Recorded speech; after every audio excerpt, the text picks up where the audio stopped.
எங்க டயமண்ட் ஆகும். According to me என்னோட ஆர்கனைசேஷன்ல 40க்கு மேல மக்கள் டயமண்ட் ஆயிருக்கு. 40க்கு மேல. அப்ப இல்லைன்னு நீங்க சொல்லக்கூடாது. அது மியான்மருடைய போர்டர் வரைக்கும் இருக்கு டயமண்ட் இருக்கு. அப்ப இல்லைன்னு சொல்லக்கூடாது. நான் பண்ணுனத சொல்றது மியான்மருக்கு போர்டர் வரைக்கும் டயமண்ட் உருவாக்கி தான் மேடையில இருந்து பேசுறது. அப்ப நீங்க அக்செப்ட் பண்ணி ஆகணும். இது வந்து ரெண்டு விஷயத்தால தான் மக்கள் வராம. ஒன்னு பேடி என்ன ரெண்டால கிடைக்குமா? இப்ப திருப்பி போகும்போது எல்லா மக்களுடைய டென்ஷன் இல்ல சம்பவம் ஓகே പക്ഷെ ரெண்டால கிடைக்குமா? இதுதான் பயம் இன்னைக்கு போகும்போது. அதுக்கு எக்ஸாம்பிள் என் கையில இருக்கு. ஆனா இந்த மேடையில எல்லாம் சொல்ல முடியுமான்னு எனக்கு தெரியாது. நீங்க பிரச்சனை பண்ணலைன்னா நான் சொல்றேன். அதாவது கொச்சின்ல ஒரு விஓபி ஒருத்தர் வந்தாச்சு. இதே மாதிரி ஒரு மெகா ப்ரோக்ராம் லாஸ்ட் சண்டே நடந்தது. அங்க இருந்தது 2000 பேருடைய ஈவெண்ட்.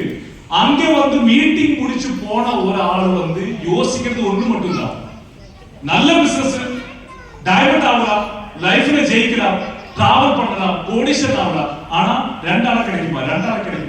இது டென்ஷன் ஆகி இவரு இங்க போயிட்டு இருக்கு. போய் பஸ் இறங்கி வீட்டிലേക്ക് போகும்போது இவரு யோசிக்கிறது அனீஷ் வருமா, தினேஷ் வருமா, அனீஷ் வருமா. இதுதான் கால்குலேஷன். இது கால்குலேட் பண்ணி போயிட்டே இருக்கும்போது பின்னாடி இருந்து பயங்கரமான ஒரு சத்தம் கேட்டாச்சு. திரும்பி பார்க்கும்போது ஒரு நாய் கடிக்கிறதுக்காக ஒரு நாய் ரெடி ஆயிட்டு நிக்கிறது.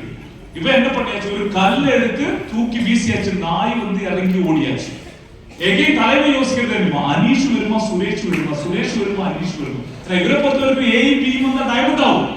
பிளான் கேட்டா அன்னைக்கு நைட்ல அதுதான் மைண்ட்ல. இது சொல்லி போகும்போது கொஞ்சம் முன்னாடி போயப்போ பயங்கரமான சவுண்ட், பின்னாடி பயங்கர சத்தம்.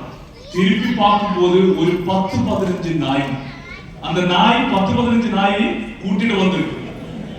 இவரை துரத்தி ஓட்டி போயாச்சு. இவரு உசுறு கிடைக்கணும்னு நினைச்சு ஓடி வீட்டுக்குள்ள போய் கதகெல்லாம் லோக் பண்ணி அப்படியே இருந்தாச்சு. அதுக்கப்புறம் அவர் யோசிச்சு என்னெல்லாம் சொன்னாலும் இந்த பிசினஸ் நாளைக்கு நான் ஸ்டார்ட் பண்ண போறேன்னு சொன்னேன். அது என்னடா இப்ப இவர் முடிவெடுத்து கேட்கும்போது அவர் ஒரு நாய் குடிச்சிருந்தா போதும், எல்லாத்தையும் குடிச்சு நைட் 12 மணிக்கு ஒரு நாய்க்கு 15 நாயே கிடைக்கும்னா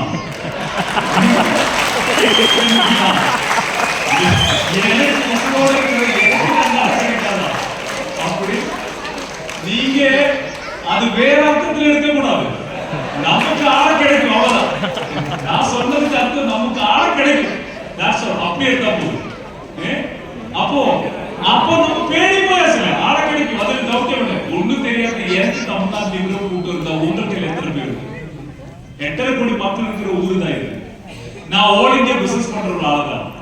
எங்கெல்லாம் போனாலும் எந்த ஸ்டேட்ல